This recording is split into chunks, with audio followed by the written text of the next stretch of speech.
اگر کوئی کسی کو قتل کر دیتا ہے تو وہ بھی اس کو بھی قتل نہیں کرنا بڑی بری بات ہے جی، کسی انسان کی جان لینا، لیکن اس نے جو جان لی ہے نا یہ اصل میں اس کو نفسیاتی مسئلہ ہے، تو اس کو مینٹل ہاسپٹل میں داخل کرا دیتے ہیں، یہ زیادہ بہتر ہے۔ تو ہر چیز کو انہوں نے نارمل بنا دیے، تو ان کو برا سمجھنے والے جو لوگ ہیں وہ بہت برے ہیں، جو برائی کو برائی کہتے ہیں وہ اصل میں برے ہیں، جو کہہ رہے ہیں کہ یہ برا کام کرتے ہیں، نہیں، یہ چھوٹے ہوتے چھوٹے چھوٹے بچوں کو بھی سمجھایا جائے کہ نہیں یہ برا کام نہیں ہے، یہ صحیح ہے، یہ نارم ہے، اور اگر آپ نے نہیں اس کو ماننا، اگر آپ اس چیز کو برا ہی سمجھنا چاہتے ہیں تو پھر ہمارے معاشرے سے، ہمارے ملک سے نکل جائیں۔ وما كان جواب قومه الا ان قالوا اخرجوهم من قريتكم انهم اناس يتطهرون، اور نہیں تھا جواب اس کی قوم کا مگر یہ کہ انہوں نے کہا نکال دو ان کو اپنی بستی سے، یہ لوگ تو بڑے پارسا بنتے ہیں۔ حضرت لوط علیہ السلام کا جو واقعہ قرآن شریف میں ہے اس کو تھوڑا سا اس کو بھی ڈیٹیل دیکھ لیتے ہیں، قرآن شریف میں کیا اس طرح آیا ہے کہ جب وہ ان کو دعوت دیتے رہے تو ان کی قوم کا جواب اس کے سوا کچھ نہیں تھا، انہوں نے یہی کہا کہ ٹھیک ہے جا لے آ اللہ کا عذاب اگر تو سچا ہے۔ تو لوط علیہ السلام نے پھر اللہ سے دعا کی، رب انصرنی علی القوم المفسدین، ہے میرے رب ان فسادی لوگوں کے مقابلے میں میری نصرت فرما، میری مدد فرما۔ اس کے بعد حضرت ابراہیم علیہ السلام کے پاس فرشتے گئے ان کو اولاد کی خوشخبری دینے کے لیے، وہی فرشتے جو ان کے پاس اولاد کی خوشخبری دینے گئے وہی فرشتے حضرت لوط علیہ السلام کی قوم پر عذاب لے کے آئے۔ جیسے بارش بھی ہوتی ہے نا، اللہ تعالیٰ اسی بارش کو کہیں رحمت بنا کر بھیجتا ہے اور کہیں عذاب بنا کر بھیجتا ہے۔ اور جب آئے ہمارے رسول، ہمارے فرشتے ابراہیم کے پاس خوشخبری لے کر، تو انہوں نے کہا کہ ہم ہلاک کرنے والے ہیں اس بستی کے لوگوں کو، بے شک اس کے رہنے والے ظالم ہیں۔ حضرت ابراہیم بڑے پریشان ہوئے اور وہ بڑے نرم دل تھے، اور انہوں نے بڑی ان کے ساتھ ایکچولی بہت بحث تمیز کی، اس کی ڈیٹیل میں بھی ہم نہیں جاتے۔ تو ابراہیم نے کہا کہ ان کے اندر تو لوط بھی ہیں۔ انہوں نے کہا نحن عالم، ہمیں اچھی طرح بتائے کہ کون کون اس کے اندر ہے، ہم اس کو بچا لیں گے اور اس کے گھر والوں کو بچا لیں گے سوائے اس کی بیوی کے، وہ پیچھے رہ جانے والوں میں سے ہوگی۔ اور جب آئے ہمارے فرشتے لوط علیہ السلام کے پاس، کیونکہ وہ جب آئے نا ان کے پاس تو وہ آدمیوں کی شکل میں ہے، اور انہوں نے آ کے بتایا نہیں، پہلے انہوں نے ابراہیم علیہ السلام کو بھی نہیں بتایا، تو حضرت ابراہیم علیہ السلام نے ان کو جب وہ بھنا ہوا بچڑا لا کے موٹا تازہ دیا اور ان سے کہا کہ آپ کھاتے کیوں نہیں، وہ بھی ایک بڑی خوبصورت ڈسکشن ہے جس کے اندر جو حضرت ابراہیم علیہ السلام کی جو مہمان نوازی ہے اس کا اظہار ہوتا ہے، اب ہم اس کی ڈیٹیل میں فی الحال نہیں جاتے۔ اور انہوں نے بھی نہیں پہچانا، پھر جب وہ کھا نہیں رہے تھے تو ان کو اندازہ ہوا کیونکہ فرشتے کھانا نہیں کھاتے۔ اسی طرح جب حضرت لوط علیہ السلام کے پاس آئے تو وہ اپنے دل کے اندر بڑے تنگ ہوئے، بڑے پریشان ہوئے، اور فرشتوں نے پھر ان کو کہا کہ ان کا یہ وہ خوبصورت لڑکوں کی شکل میں آ گئے تھے، تو انہوں نے کہا میری قوم کے لوگ تو ویسے ہی اتنے بے حیا اور بدکار ہیں، اب میں مہمانوں کی حفاظت کیسے کروں؟ تو انہوں نے کہا غم نہ کرو، دکھ نہ کرو، خوف نہ کرو، ہم تو بچانے آئے ہیں تمہیں اور تمہارے گھر والوں کو سوائے تمہاری بیوی کے جو پیچھے رہ جانے والوں میں سے ہوگی، بے شک ہم اتاریں گے اس بستی کے اوپر اللہ کا عذاب آسمان سے اس وجہ سے کہ یہ فسق کرتے رہے ہیں۔ اور جب وہ آئے ہمارے فرشتے لوط کے بعد وہ پریشان ہوئے، دل تنگ ہوئے، اور انہوں نے کہا کہ آج بڑا مصیبت کا دن ہے، اور ان کی قوم کے لوگ تھے وہ بھاگے بھاگے ان کے پاس پہنچے بے اختیار ان کے گھر کی طرف، اور جو لوگ پہلے سے برے کام کرنے کے عادی تھے، تو حضرت لوط علیہ السلام نے کہا کہ یہ جو میری بیٹیاں، مطلب جو قوم کی میری بیٹیاں ہیں، جو تمہاری بیویاں ہیں، یہ تمہارے لیے پاکیزہ ہیں، تو اللہ سے ڈرو اور میرے مہمانوں کے معاملے میں مجھے رسوا نہ کرو۔ کیا تم میں سے کوئی ایسا شخص نہیں ہے جس میں کوئی سینس ہو، کوئی معقول آدمی کوئی بھی نہیں ہے تمہارے اندر؟ تو انہوں نے کہا کہ ہمیں پتہ ہے کہ یہ جو تمہاری بیٹیاں یعنی اپنی جو بیویاں، ان میں ہمیں کچھ دلچسپی نہیں ہے، کوئی ہمارا حصہ نہیں ہے، اور تم جانتے ہو ہم کیا چاہتے ہیں۔ لوط علیہ السلام نے دعا کی کاش میرے پاس قوت ہوتی، کاش میں کسی مضبوط سہارے کی پناہ لے سکتا۔ تو فرشتوں نے کہا ہے لوط بے شک ہم تو تیرے رب کے بھیجے ہوئے ہیں، اور یہ لوگ تم تک نہیں پہنچ سکتے، تمہارا کچھ نہیں بگاڑ سکتے، بس نکل جاؤ راتوں رات اپنے گھر والوں کے ساتھ، رات کے ایک حصے میں، یا تھوڑی سی رات رہ جائے تو نکل جاؤ، اور کوئی تم میں سے پیچھے مڑ کے نہ دیکھے سوائے تمہاری بیوی کے، اپنی بیوی کو تم نے نہیں لے کے جانا، اس کو چھوڑ کے جانا ہے. بے شک وہ بھی اسی مصیبت کا سامنا کرے گی، اس کو بھی وہی مصیبت پہنچے گی جو باقی لوگوں پر گزرے گی. اور ان کا جو وقت مقرر ہے تباہی کے لیے وہ صبح کا وقت ہے، اور اب صبح ہونے میں اب دیر ہی کتنی ہے. اور پھر جب ہمارا فیصلہ آ گیا تو ہم نے اس بستی کو تل پٹ کر دیا، اس کے اوپر کو نیچے کر دیا. یعنی اپیرنٹلی یوں محسوس ہوتا ہے کہ وہاں پر ایک پھر کوئی بہت ایسا زلزلہ بھی آیا ہوگا جس سے وہ ساری بستی اوندھی ہو گئی، اور پھر وہاں پہ وہ کہیں سے پانی کھنچ کے آ گیا کیا ہوا، جس کے بعد بیسیکلی وہ ایک بدبودار جھیل بن گئی، اور اس کے اندر سالٹ آف کنسنٹریشن اتنی زیادہ ہے کہ وہاں پہ کوئی جاندار چیز زندہ نہیں رہ سکتی. اسی وجہ سے اس کو بحیرہ مردار یا ڈیڈ سی کہا جاتا ہے. اور اس کے علاوہ ان کے اوپر برسائے پتھر جن کے اوپر نام مقرر تھے، پکی ہوئی مٹی کے پتھر ان کے اوپر برسائے. اور لوط علیہ السلام جو تھے وہ تو اپنی قوم کے لوگوں کو ان کو خبردار کرتے رہے، اور وہ انہوں نے ان کی جو وارننگ تھی ان کو وہ باتوں میں اڑاتے رہے. پھر انہوں نے ان کے مہمانوں سے انہیں بات رکھنے کی کوشش کی، یعنی مہمانوں کی حفاظت نہیں کرنے دی، تو ہم نے ان کی آنکھوں کو اندھا کر دیا. یعنی جب وہ آئے اور اب وہ دروازے پر تھے تو پھر ان کو نظر آنا بند ہو گیا، اور اس وقت وہ ٹیمپرری واپس چلے گئے. پھر ہم نے ان کی آنکھوں کو اندھا کر دیا کہ چکھو اب میرے عذاب اور میری وارننگ سے مزہ.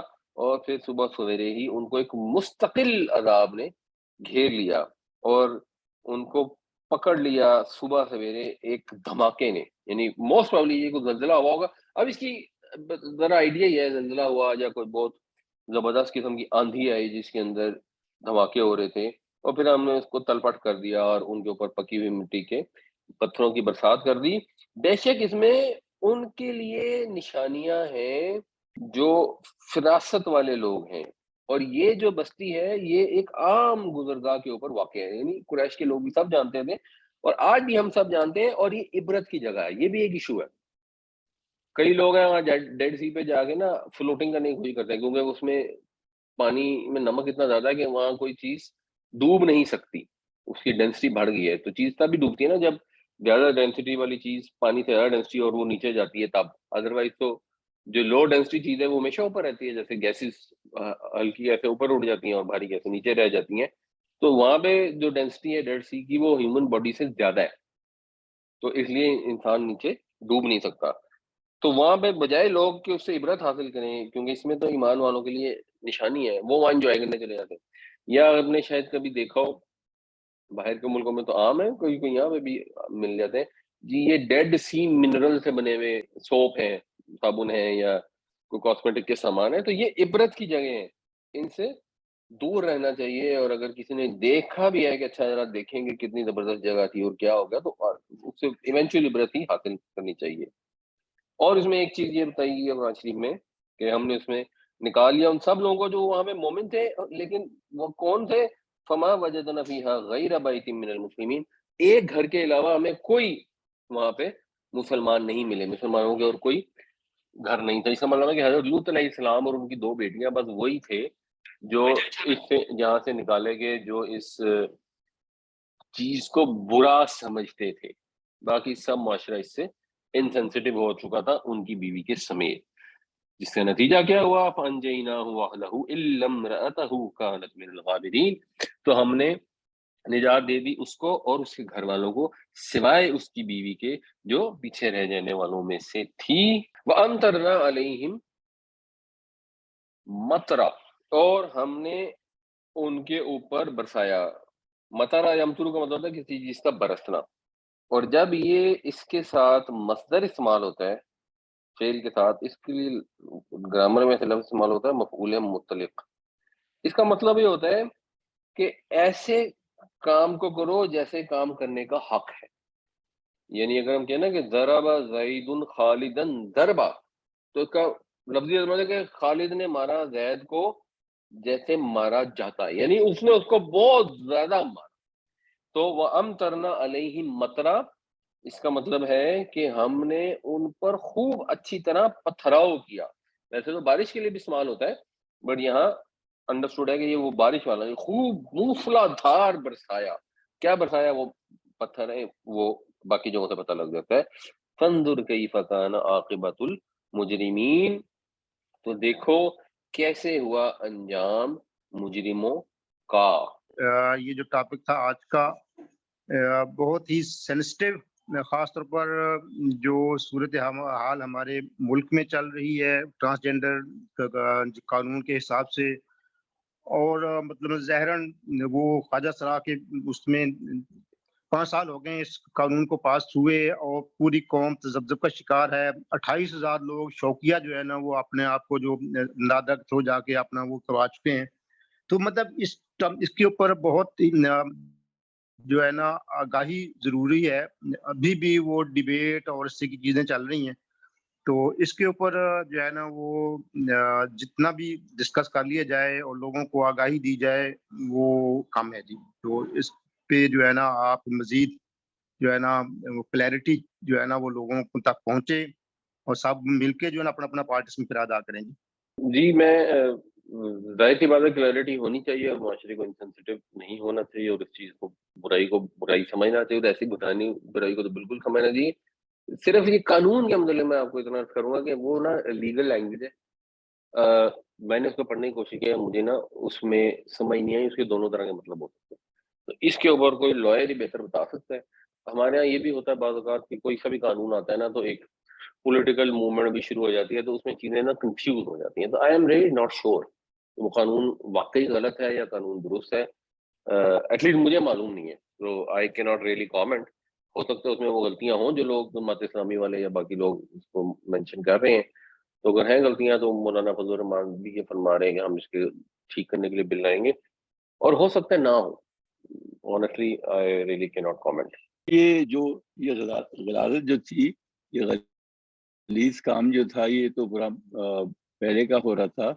تو کیا یہ بائبل میں اس کا ذکر ہے اور اس کو منع کیا گیا، جبکہ